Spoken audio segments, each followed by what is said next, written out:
Sihir didefinisikan oleh para ulama adalah apapun yang digunakan oleh seseorang, baik dari kalimat, niat di dalam hati, atau benda-benda, baik itu pakaian, tulang, besi, rambut, yang diniatkan untuk meminta tolong kepada syaitan.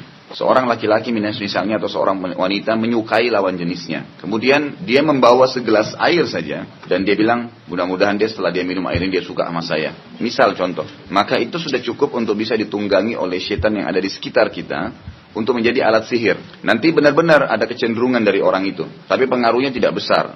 Pengaruhnya itu hanya simpatik, hanya kadang-kadang pengen melihat. Jadi tidak ada pengaruh yang besar, tetapi tetap menjadi senjata sihir karena ditunggangi oleh syaitan itu. Itu definisi sihir. Ada ragam sihir yang digunakan oleh orang-orang. Yang pertama adalah mereka menyihir dengan menggunakan mata atau sentuhan tangan dia yang memang dia sudah niatkan atau ditiupkan mantra atau kalimat-kalimat yang dia niatkan untuk sihir ke targetnya. Misal saya membuat seseorang wanita suka dengan saya. Bagaimana caranya? Setan yang diutus oleh penyihir atau yang menunggangi kata-kata saya atau niat saya ini akan nongkrong di orang itu. Maka setiap kali dia lihat ke saya, dia akan tertarik atau dia akan simpatik. Itu salah masuk bagian daripada sihir. Kalau penyihir itu efeknya besar sekali. Memang dia sudah punya pasukan dari setan-setan yang bekerja sama. Jadi satu penyihir itu bisa punya sekian kerajaan jin. Jadi bukan satu dua setan ya, kerajaan-kerajaan setan. Yang kedua, sihir itu dengan menggunakan apapun yang diambil dari tubuh kita. Yang biasanya yang paling besar pengaruhnya itu kalau yang berhubungan dengan tubuh kita langsung. Yang paling mudah dijangkau adalah rambut. Kemudian bisa juga apa yang sering dipakai dari pakaian dalam, dari pakaian kita sehari-hari. Makanya selalu kalau target penyihir itu dicari pakaian dalamnya yang rutin dia pakai. Kemudian yang tumbuh dari rambut, dari tubuhnya terutama rambut atau bulu badan. Kemudian baru mengambil foto-foto. Itu diantara medianya. Kemudian bisa juga terjadi sihir yang ketiga adalah dengan makanan. Misalnya, seseorang datang ke dukun, kemudian dukun itu memberikan cairan, dikatakan letakkan di minumannya, letakkan di makanannya. Nah, cairan yang dibawa, sekecil apapun media itu bisa ada ratusan jin atau ribuan jin di dalam. Jadi jin itu sebenarnya makhluk yang kecil, cuman dia berpengaruh, bisa mempengaruhi manusia, dengan mempengaruhi membuat dia takut, membuat dia tamak, membuat dia rakus, membuat syahwatnya bangkit. Nah dia masuk ke tubuh kita, Tapi dia seperti ya makhluk, kata ulama, makhluk yang sangat kecil. Allah mengatakan inna kaidah syaitani kana dha'ifa.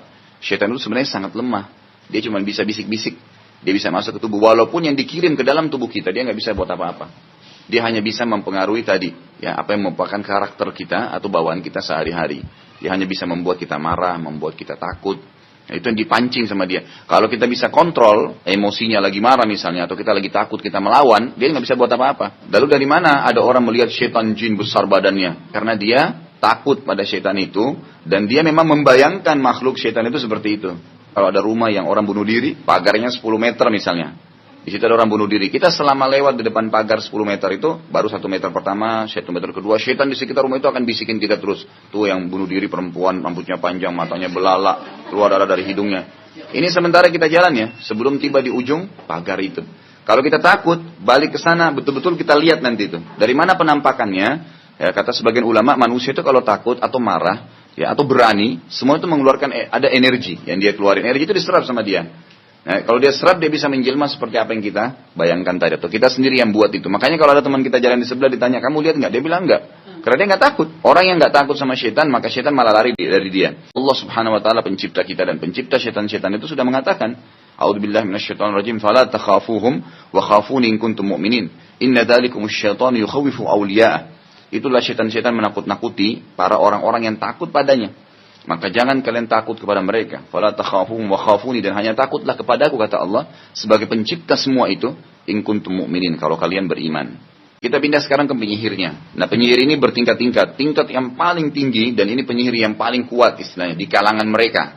Kalau di depan orang-orang beriman tidak ada masalah. Jadi di kalangan mereka itu yang paling kuat adalah yang sudah menyembahkan dirinya untuk syaitan. Jadi dia bilang, dia ikrarkan, saya kufur kepada Allah dan saya beriman kepada kamu. Kalimat kufur jelas kepada iblis. Dan biasanya itu syaitan sebenarnya tidak mau ketemu sama manusia ya. Tapi manusia ngejar. Misal mereka sengaja ke kuburan, mereka sengaja ke gunung, mereka sengaja ke tempat-tempat yang sunyi. Terus manggil-manggil syaitan. Mereka manggil-manggil. Makanya pernah ada satu penyihir itu di Riyadh ya, ketangkap. ini dianggap oleh penyihir di Saudi itu penyihir paling kuat. Susah, nggak mungkin bisa ditangkap. Tapi kerajaan Saudi itu udah buat tim dari kalangan ulama untuk mengejar para penyihir ini. Nah waktu ketangkap, penyihirnya itu sampai bingung. Dia ketangkap selama ini dia sudah taruh banyak sekali jin-jin, jutaan jin untuk bentengin dia. Nah itu waktu ketangkap penyihir itu di Riyadh. Waktu ditangkap dia tanya syekhnya. Saya lihat sendiri cuplikannya gitu kan. Jadi dia ngobrol, kenapa bisa ketangkap? Penyihirnya disoting. Datang penyihirnya waktu ketangkap, didatangin sama tim Hizbah namanya. Ya, tim yang memang khusus untuk memberantas kemungkaran, pelanggaran agama. Di antaranya menangkap penyihir-penyihir gitu. Nah itu sudah korbannya sudah ribuan orang, udah ribuan rumah tangga dipecahin sama dia. Udah macam-macam dibuat perzinahan segalanya. Nah, waktu ketangkap dia kaget kok bisa orang ini masuk ke ruangannya, terus dialog antara penyihir sama si syekhnya gitu. Penyihirnya sempat tanya, bagaimana Anda bisa masuk ke saya gini? Dia penasaran karena jutaan jin yang jaga gitu kan. Saya cuma bilang, karena saya waktu keluar baca bismillah, tawakkaltu 'ala Allah. Kamu tahu siapa itu Allah? Penyihirnya diam. Itulah yang menciptakan kamu dan jutaan miliaran jinmu. Dan saya sudah bertawakal kepada dia, saya telah menyerahkan urusan saya kepada dia. Bahkan ada riwayat yang mengatakan kan siapa yang keluar rumah membaca bismillah, amantu billah, tawakkaltu 'ala Allah, la haula wala quwata illa billah, maka setiap dia ketemu Syaitan itu akan berkata pada temannya, orang ini nggak bisa kita ganggu, sudah dijaga. Jadi nggak bisa syaitan ganggu dia, hanya dengan bismillah, amantu billah, tawakkaltu 'ala Allah, la haula wala quwata illa billah. Orang kalau makan baca bismillah dan minum baca bismillah dengan tangan kanan, itu udah cukup, udah nggak bisa syaitan buat apa-apa. Tapi kalau dia minum dan makan tangan kiri misalnya, atau dia lupa baca bismillah, maka kesempatan diambil oleh syaitan. Berhubungan biologis dengan membaca doanya. Kata Nabi SAW, siapa yang membaca bismillah, Allahumma jannibna minasyaitan wa jannib syaitani ma razaqtana, pada saat mau berhubungan biologis, maka syaitan tidak bisa ikut partisipasi. Kalau dia tidak baca, malah syaitan ada. Nah, di antara wasawi syaitan biasanya kita dibuat mengkhayal orang lain. Pada saat lagi berhubungan biologis suami istri, yang kita bayangkan orang lain itu semua dari syaitan. Sehingga betul-betul kita seperti orang yang sedang berzina sebenarnya, gitu kan. Jadi kita sedang berhubungan sama suami kita atau istri kita, tapi malah yang kita bayangkan orang lain yang tidak ada hubungannya sama sekali. Nah itu diantaranya. Jadi doa-doa ini sudah cukup untuk membendung mereka itu. Sempat dipraktekin begini. Waktu penyihir itu dibilang baca tadi, terus ditanya oleh syekhnya, bagaimana kau praktekin cara sihirmu? Jadi ini upaya mereka sendiri yang akhirnya memanggil syaitan itu datang. Jadi diantaranya adalah penyihir itu bilang, dia pakai baju merah semua, dari dia sendiri. Dia pakai baju merah, kemudian dia pakai cambuk kuda, dipraktekin. Lalu dia duduk di satu ruangan, kemudian dipukulin dirinya, sambil dia tundukkan dahinya ke tanah seperti orang sujud, manggil-manggil syaitan. Ayo syaitan tolong saya mau begini, saya mau taklukkan ini, saya mau taklukkan. Jadi syaitan-syaitan ini akhirnya datang gara-gara itu. Jadi bukan spontanitas syaitan datang ke kita, tidak. Baik, akhirnya penyihir itu mempraktikkan caranya, dan cukup banyak penyihir yang seperti ini. Mereka menggunakan beragam macam cara untuk memanggil syaitan. Makanya nanti hari kiamat, Allah akan menyuruh malaikat berkata kepada para jin-jin ini. Dikatakan Allah syaitan, karena istakfartum minal ins. Kalian terlalu banyak mengganggu manusia. Maka mereka mengatakan, jin-jin ini mengatakan bahwa saya manusia yang memanggil kami. Manusia yang memanggil kami gitu kan. Orang tidak mau. Diceritakan juga dalam riwayat bahwasanya sebab turunnya surah Jin ayat 1 sampai ayat 17 itu karena orang-orang Arab dulu memiliki tradisi. Mereka itu kalau dalam satu perjalanan, lagi perjalanan kemana gitu ya, mereka singgah di sebuah lembah. Nah tanpa sebab, tanpa apa, biasanya pimpinan mereka, misal seorang suami berangkat satu keluarga, mau niatnya misalnya dari Jeddah misalnya, atau dari negara di Jazirah Arab, keluar ke Jazirah Arab. Nah, setiap tiba malam mereka nginap di satu lembah, kalau bukan di perkampungan yang tempat sunyi, mereka sendirian datang membawa bekal-bekal makanan mereka, gitu kan. Kemudian mendatangi tengah-tengah lembah, lalu mereka bilang, wahai penjaga lembah, jangan ganggu kami. Nah itu sebab turunnya ayat ya. Allah melarang itu, nggak ada hubungannya. Lembah itu miliknya Allah, seluruh langit dan bumi ini miliknya Allah. Ada apa pamit dengan mereka? Maka jin-jin yang ada di sekitar lembah itu menjadi sombong dan makin mengganggu mereka. Jadi akhirnya makin kacau gitu, terganggu semua. Baik itu tingkat penyihir yang tertinggi, mereka kufur kepada Allah Subhanahu wa taala, ya mereka sengaja kufur dan mengabdikan diri. Yang kedua, dia tidak mengikrarkan kekufuran kepada iblis dan syaitan, tapi dia mengikuti syarat. Misal dia komunikasi sama syaitannya, kemudian syaitannya bilang boleh, tapi setiap malam Jumat kamu sembelih ayam hitam untuk saya, tumpahin darah. Itu sudah syirik ya. Itu juga sudah kufur sebenarnya. Tapi bukan seperti yang tingkat pertama, karena yang pertama ini memang dia kufur kepada Allah. Yang tadi yang kedua ini dia tidak sadar kalau dia kufur. Nggak boleh dalam Islam interaksi sama jin dengan alasan apapun, baik pernikahan, persahabatan, tidak boleh sama sekali. Walaupun jin muslim tidak boleh. Kalau bisa, maka Nabi SAW sudah ajak mereka jadi sahabat. Malah sebaliknya, beliau mengatakan dalam sebuah hadis, waktu selesai sholat dalam hadis Bukhari, tadi waktu sholat saya menangkap syaitan yang mengganggu sholat saya. Kalau saya bukan mengingat perkataan saudara saya Sulaiman yang berkata, kan Nabi Sulaiman berdoa begini, Ya Allah, berikanlah aku kerajaan yang tidak layak untuk orang sebelumku dan sesudahku. Maka aku akan ikat syaitan itu di pohon di Madinah agar dipermainkan oleh anak-anak Madinah. Tapi Nabi tidak lakukan kan? Nabi bisa lakukan, tapi Nabi tidak lakukan. Karena memang Nabi sudah menunjukkan kepada kita tidak bolehnya interaksi dengan mereka. Bahkan kalau mereka ada di sekitar kita disuruh usir kan? Wa imma yanzaghannaka minasyaitani nazghun fasta'id billah. Allah mengatakan kalau ada sedikit gangguan syaitan membuat kau ingin berbuat maksiat misalnya, maka fasta'id billah. Mintalah kepada Allah agar dijauhkan dari mereka. Mendekat aja nggak boleh, apalagi interaksi, apalagi memelihara.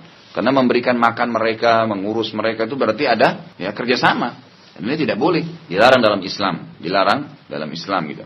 Penyihir yang paling banyak 99% perempuan. Dikatakan juga dalam Al-Qur'an wa min syarrin naffatsati, apa itu naffatsat? Dan jauhkanlah kami dari tiupan nenek-nenek sihir. Nah, jadi memang perempuan yang paling banyak. Dan subhanallah, ada teman saya juga yang sudah terbiasa meruqyah itu coba mengelilingi lokasi sekitar Bekasi saja. Dia bilang, rata-rata itu dukun-dukun yang mahirnya itu nenek-nenek semua. Muridnya ada laki-laki, ada. Tapi nanti kembali lagi ke induknya si perempuan ini, si nenek sihir ini. Itu paling mayoritas. Makanya yang paling mudah kena sihir, wanita. Perempuan yang paling mudah kena. Karena kebanyakan memang dari perempuan juga, yang mereka lebih mengerti bagaimana masuk ke kejiwaan perempuan itu. Terlebih lagi kalau perempuan itu selalu membawa perasaan, tidak memakai iman dan akal sehatnya. Apa saja masalah, mungkin gara-gara sepatunya hilang sudah cukup buat nangis sehari semalam. Mungkin tidak dapat makanan favoritnya, itu udah buat dia sedih 2 hari. Dan itu adalah pintu-pintu syaitan. Pintu syaitan apa? Sedih yang berlebihan, takut yang berlebihan, atau emosi. Itu pintu-pintu syaitan tuh. Dan itu paling banyak di jiwanya perempuan karena didahulukan perasaannya. Perasaan itu hanya boleh digunakan pada hal-hal tertentu dalam Islam. Di antaranya adalah khusyuk dalam sholat, merasakan keberadaan Allah, memikirkan tentang takut kematian, nanti kalau dihisab hari kiamat. Itu menggunakan perasaan itu tempatnya. Selalu kasus kalau satu keluarga disihir, yang paling parah istrinya sama anak perempuannya. Kalau suaminya kena tapi nggak separah itu. Karena mereka masih bisa mengontrol. Ya, selalu menggunakan akal. Jadi jangan pakai perasaan. Ya. Tidak boleh manusia menganggap jin itu hebat dan luar biasa. Itu biasa bagi mereka. Karena kita khalifah. Kita yang memimpin mereka. Kalau jin itu bisa seperti yang dibayangkan oleh manusia. Kuat, besar, kita semua jadi budaknya. Nggak akan ada manusia yang bisa tenang makan, bisa tenang minum. Ternyata dengan baca bismillah aja mereka sudah nggak bisa curi makanan kita. Dengan masuk rumah baca assalamualaikum saja sudah tidak bisa mereka masuk rumah itu. Kan begitu hadis Bukhari kan. Kata Nabi SAW, siapa yang masuk rumahnya membaca saja assalamualaikum. Baik ada orang, tidak ada orang. Setan di sekitar rumahnya berkata kepada teman-temannya, tidak ada tempat nginap untuk kalian malam ini. Assalamualaikum itu luar biasa gitu. Lalu kalau dia makan dengan membaca bismillah, setan berkata lagi pada temannya. Setan yang ada di sekitar rumahnya ya, begitu hadisnya. Berkata pada teman-temannya, tidak ada makan malam untuk kalian malam ini. Itu hal-hal yang sederhana. Jadi mereka sangat lemah sebenarnya. Hanya dengan hal-hal gitu sudah nggak bisa gitu kan. Baik, tadi kan yang pertama jenis-jenis sihirnya. Yang kedua, 2 macam penyihir. Sekarang orang-orang yang datang ke penyihir, bagaimana keadaannya orang-orang seperti ini? Siapapun yang pernah ke dukun, dipastikan dia ada setannya. Karena begitu kita datang ke penyihir, maka pada saat itu penyihir itu sudah taruh ya di depan rumahnya, di pagarnya jauh sebelumnya orang kalau datang itu udah jinnya udah pada ngerumunin orang ini. Makanya biasa kalau kita masuk ke penyihir, begitu duduk, penyihirnya pasti sudah bisa nebak. Oh kamu namanya ini ya, kamu tinggal di sini ya. Kamu dari mana informasinya? Dari jin. Karena dia sudah niat mau datang. Maka bisa ditahu tuh apa yang di benak dia, informasi di otaknya bisa diambil sama setan. Oh ini ayahnya namanya ini, ibunya namanya ini, dia tinggal di sini, anaknya ini. Yang paling penting itu adalah yang sedang berkecamuk di benak dia. Misal dia lagi masalah sama suaminya, dia lagi masalah sama istrinya. Begitu dia masuk, setannya sudah melapor ke dukunnya. Ini orang punya masalah di rumah tangganya, nama suaminya si fulan, nama istrinya si fulana. Udah begitu masuk, tukangnya bilang, kamu lagi ada masalah sama suami kamu yang bernama fulan ya. Nah dia tanpa percaya kan. Tambahan kita terhadap kepercayaan kita kepada si penyihir makin menguatkan reaksi sihirnya. Kalau kita tidak yakin, maka tidak bisa, susah. Jadi kita kalau datang ke sana, maka secara otomatis sudah dikuasai. Makanya Nabi sudah larang. Bertanya aja nggak boleh. Man ata arrafan au kahinan fasa'alahu an syai'in lam tuqbal salatu arba'ina lailah. Dalam hadis sahih dikatakan, siapa yang bertanya saja, iseng nih kepada dukun. Bertanya saja iseng. Ini coba lihat ramal tangan saya gimana nasib saya ini. Coba lihat raut wajahnya lah, apanya lah, segalanya macam-macam. Nah nanti kalau dia bertanya saja, iseng atau memang sengaja, tidak percaya, ya, cuma bertanya, tidak diterima sholatnya 40 malam, 40 hari. Yang sudah pernah kita buat dulu, 40 hari hilang. 1 kali ke dukun. Kalau 2 kali ke dukun, 80 hari. Nggak bisa habis semua sholatnya. Itu pun kalau dia sholat, kalau dia tidak sholat, maka tercatat sebagai dosa. Nah, hadis yang lain mengatakan, man ata arrafan au kahinan fasalu an syai'in thumma saddaqahu faqad kafara bima unzil ala Muhammad. Orang yang mendatangi dukun dan peramal, bertanya padanya dan percaya. Oh gitu ya, oh gini ya, gitu kan, percaya apa yang dibilangin terus. Oh begitu, dia pulang terbawa dengan arus itu. Ini terjadi baik interaksi langsung dengan dukunnya atau tidak ya. Dia telah kufur mutlak kepada apa yang diturunkan kepada Muhammad SAW. Sampai ulama mengatakan taubatnya pun harus diikuti dengan syahadat lagi. Dan sudah sampai pada tingkat kekufuran. Sekarang kalau seseorang sudah pernah ke penyihir atau penyihirnya sendiri, masih bisa kata taubat? Jawabannya boleh. Penyihir pernah berbuat kejahatan lalu dia tersentuh, Allah masih bisa berikan hidayah. Makanya syaitan-syaitan itu dia sudah tahu orang bisa taubat, bisa nyesal, ada potensi dalam tubuh kita, dalam diri kita. Maka biasanya syaitan ikat dia. Misal ada penyihir, subhanallah, pernah terjadi begitu. Pada saat dia sudah tidak mau lagi bekerja sama dengan syaitan-syaitan itu, maka yang diserang oleh syaitan itu istrinya, anaknya, mati sekeluarga. Ya itu terjadi, karena memang dia sudah tahu, syaitan-syaitan tahu ada potensi untuk taubat. Tapi kalau dia taubat, maka insya Allah bisa. Berapa banyak sekarang ada di antara yang sudah menjadi ikhwah, yang bahkan ada yang menjadi da'i ya. Dulunya itu penyihir, maka dia bongkar semua itu kedok-kedoknya itu. Imam Az-Zahabi berkata, sihir termasuk dosa besar, karena seorang tukang sihir pasti kufur kepada Allah. Di orang yang datang ke sana, dosa besar. Penyihirnya kafir. Sudah jelas kufur, perbuatannya kufur kan. Allah SWT mengingatkan dalam surah Al-Baqarah 102, A'udzubillahi minasyaitonirrajim, walakinna syayatina kafaru yu'allimuna an-nasa as-sihr. Tapi syaitan-syaitan itulah yang kafir, mereka mengajarkan sihir kepada manusia.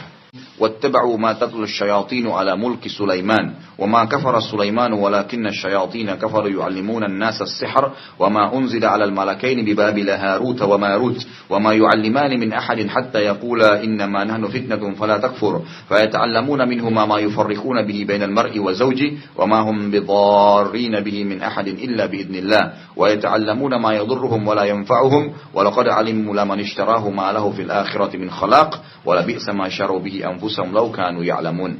Terjemahannya itu, dan mereka mengikuti apa yang dibaca oleh setan-setan pada kerajaan Sulaiman. Ini yang saya bilang tadi, kalimat-kalimat itu. Apa saja bahasanya.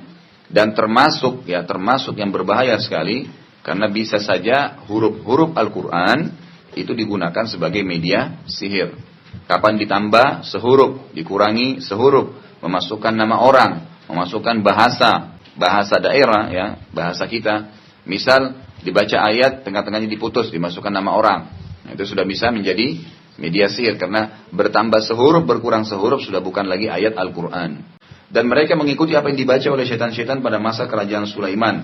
Dan mereka mengatakan bahwasanya Sulaiman itu mengerjakan sihir. Maksudnya syaitan-syaitan yang tidak senang dengan Nabi Sulaiman AS. Padahal Sulaiman tidak kafir. Hanya syaitan-syaitan itulah yang kafir mengerjakan sihir. Artinya perbuatan Nabi Sulaiman bisa memerintahkan jin, bisa tahu informasi tentang apapun. Itu karena mukjizat, bukan sihir. Beda dengan penyihir-penyihir.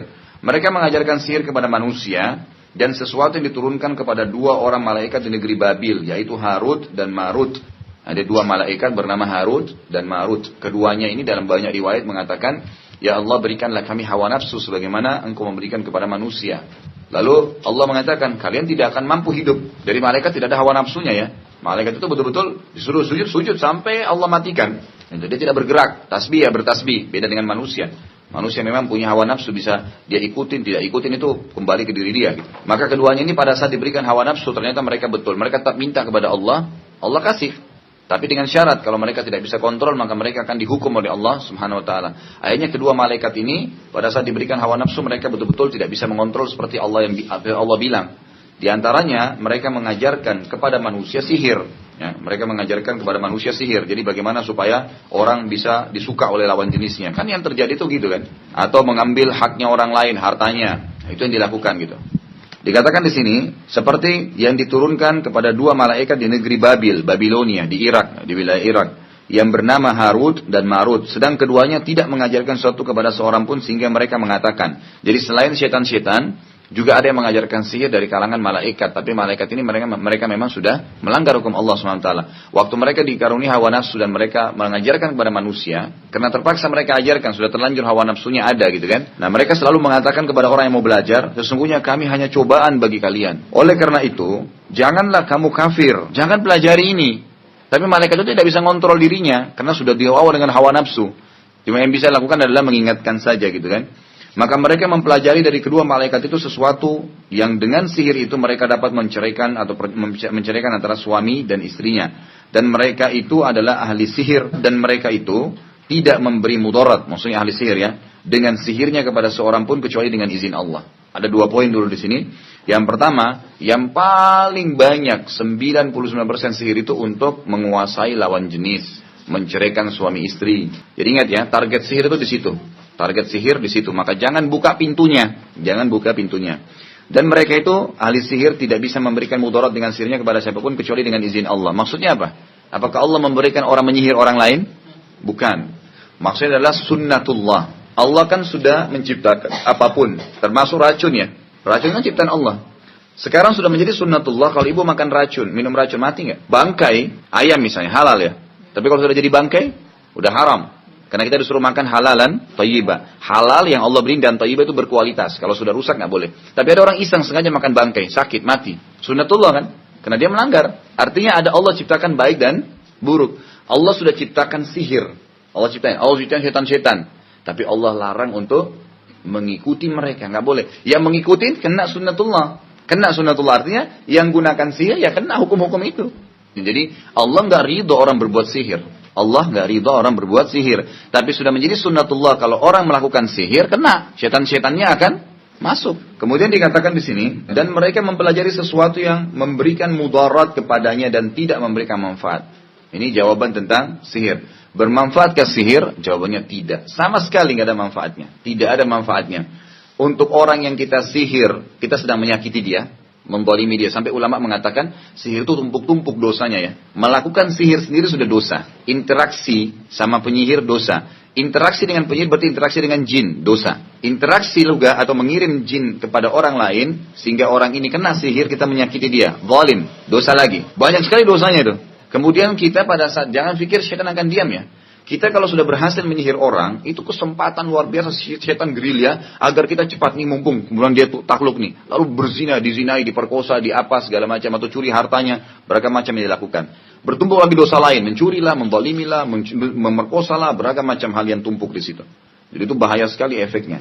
Jadi mereka mempelajari, ya apa yang mereka pelajari itu memberikan mudarat. Tidak ada manfaat sama sekali dan tidak memberikan manfaat. Sungguh mereka telah meyakini bahwasanya barang siapa yang menukar kitab Allah dengan sihir itu, dia adalah baginya keuntungan di akhirat. Artinya siapapun yang meninggalkan ayat-ayat Al-Quran dan menggunakan mantra-mantra sihir, maka tidak ada keuntungan bagi dia sama sekali. Dan amat jahatlah perbuatan mereka menjual dirinya sendiri dengan sihirnya.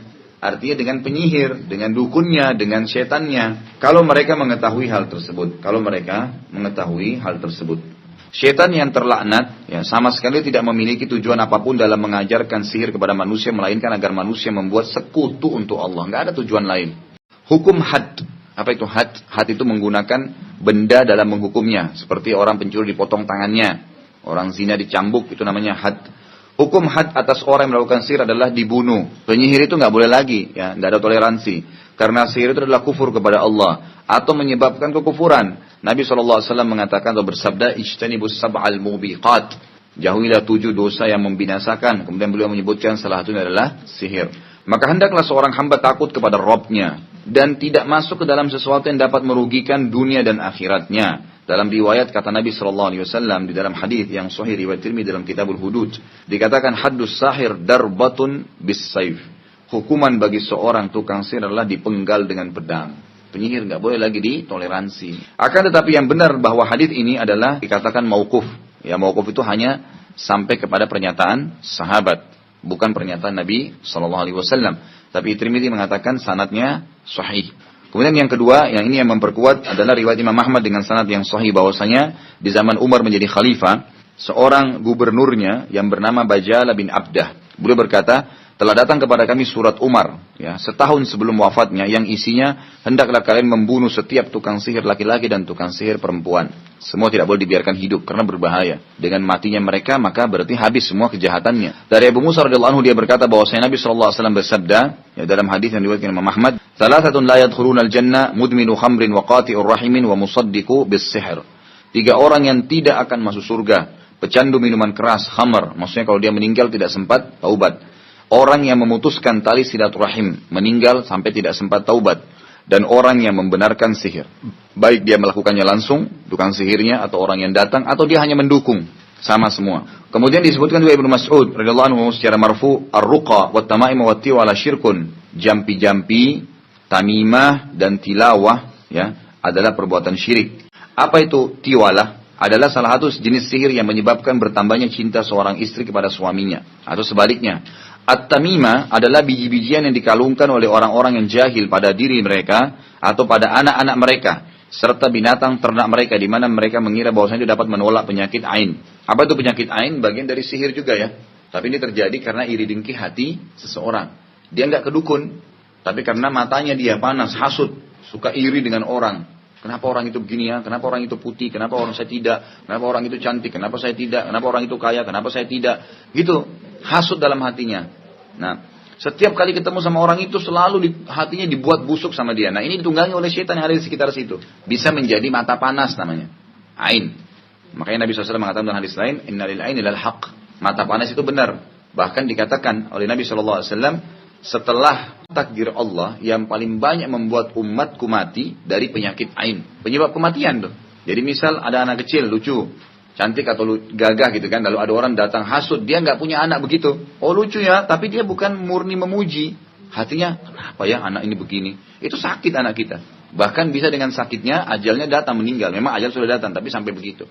Dan ini banyak sekali penyakit ain, memecahkan rumah tangga, membangkrutkan usaha, banyak. Karena mata hasutnya orang. Sampai kalau di Saudi itu, udah biasa kalau rumahnya bagus, depan pintunya itu ditulis bahasa Arab. Masya Allah, tabarakallah. Jadi orang begitu masuk pertama depan pintu, oh baca itu. Karena kalimat itu kalau diucapin sama dia, udah menjadi tameng. Udah nggak bisa lagi kena hasut dia gitu. Makanya kita kalau punya anak, punya kelebihan, oh kamu Masya Allah kulitnya putih ya, orangnya gini ya. Dia tidak bilang Masya Allah, kita bilang, oh, Alhamdulillah, Masya Allah. Masya Allah, kita yang sering ucapin. Dan ketahuilah bahwa banyak di antara dosa-dosa besar, bahkan mayoritasnya kecuali sedikit darinya yang tidak diketahui oleh banyak orang dari umat ini adalah bahwa ia haram. Di mana peringatan keras dan ancaman tidak sampai kepada dirinya. Maka pada orang seperti ini terdapat rincian atau hukum ataupun vonis, di mana ulama seharusnya tidak terburu-buru memvonis terhadap apa yang mereka tidak mengerti. Akan tapi bersikap lemah lembut kepadanya dan mengajarkannya dengan ilmu yang telah Allah ajarkan kepadanya. Mestinya misal gini, di pengajian ya, mungkin ada bapak ibu yang tidak tahu, dulunya pernah ke dukun, melakukan, maka itu nggak boleh langsung dipatok kufur, tapi dijelaskan hukum kepada mereka. Dan mereka akhirnya diajak untuk taubat kepada Allah SWT. Ada satu hal yang luar biasa. Ternyata salah satu yang syaitan nggak bisa bendung itu nasihat. Itu nggak bisa dibendung sama syaitan. Dia hanya bisa ngacoin. Misalnya membuat kita malas melakukan. Oh iya ya sudah tahu hukumnya tapi masih nggak mau dilakukan gitu kan. Masih belum mau ditinggalkan. Tapi itu nggak bisa dibendung sama dia. Makanya Nabi SAW mengatakan ad-dinun nasiha. Agama ini adalah semuanya nasihat. Jadi kita saling mengingatkan itu luar biasa. Majelis ilmu, saling mengingatkan satu sama yang lain, menjenguk orang sakit supaya disabarkan, misalnya kan, bertakziah pada saat orang meninggal, kita ingatkan, sabarkan dia dengan cobaan itu, ingatkan kepada Allah, maka itu semua hal yang baik. Jadi intinya adalah perbuatan sihir adalah kufur dan orang yang ikut melakukannya juga berbuat dosa besar yang harus dia taubat darinya,